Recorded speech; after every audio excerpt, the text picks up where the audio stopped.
Hi, I'm Mr. Southall. I teach A-level physics, and I'm just going to talk to you about these things in a short video presentation about why I chose it and so on. You can read. There we go. That's what we're going to look at.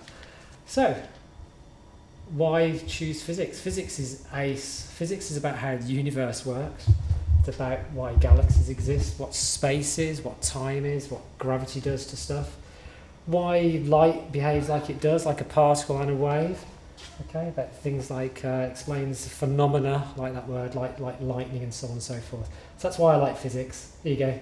Here's our model of the atom, but we now know that neutrons and protons themselves are made up of even smaller bits and pieces. So physics is still happening. Okay.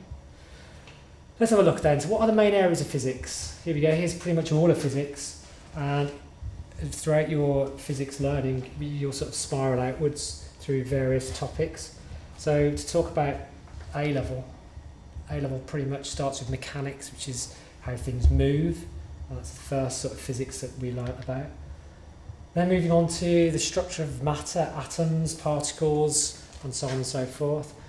Moving on as well to expanding ideas about electricity and magnetism and introducing the idea of force fields, which is a very important concept in physics, and waves, which you'd have learnt about in lower school, but we take it a little bit extra, a little bit further.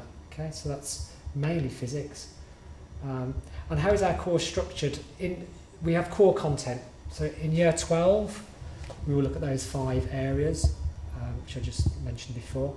In year 13, we then expand on those areas. So you may see, for example, that we learn about mechanics in year 12, but then we talk about further mechanics and we extend the ideas.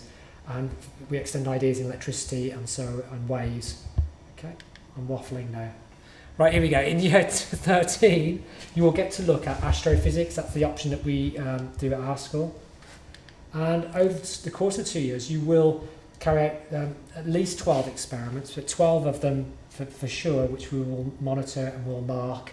And that's called the CPAC, which is the Common Practical Assessment Criteria. And it's something that will either pass you or fail you on the end of the course. Which leads me on to, how is it assessed? Okay. It's a tough assessment. It's 3 papers. Paper 1 is about 34%, and that's everything from year 12 plus some more. Paper 2 is all year 13. Paper 3 is optional and also tests all your practical skills and data analysis, which is quite demanding paper. So that's how we assess it, and that's where your grade comes from. But in addition to that, we will pass you and say, yes, you are a competent scientist and you can do practical well or not. Okay. Now, most students pass, okay, because you've got 2 years to work towards that.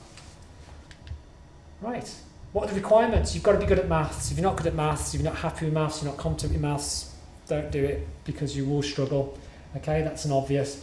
There are lots and lots of formula work in physics, but also you've got to be very literate, high literate, and well read, because physics is about explaining ideas and describing and explaining using language, and so we're looking for good GCSE qualifications. Okay, and also you will need to continue to study A-level maths, otherwise you will struggle a great deal with the content. Okay, right. So what careers can we do? Obviously, you could be a research scientist. You could get a career in space astronomy. So these are all scientific sort of fields. Healthcare, if you've ever gone to hospital, had a scan, any sort of scanning is being done by physicists. These are people that know about the physics of scanning and waves and so on. So there's lots of careers in healthcare. Anything engineering, if you're building anything from a bridge to a jet fighter, you need physicists there because it's all physics. Okay, what else have we got? Energy, this is a renewable energy, but yeah, obviously. Technology, from mobile phones to robots. Okay, you've got physicists in there at all levels. And finally, here we go, I like this one. Finally, astronauts. In the olden days, when I was young, right, it was only ex-military and fighter pilots that got to be astronauts. Nowadays, it's scientists. Okay, so I've missed the boat by about 20 years, I reckon. Sorry about that. But you will have opportunities. Okay, right, what else? More information, go to www.aqa.org. This is our code. This is the code for the course, and everything will be on there that you need to know. But if you do want to know anything else, you can email me anytime.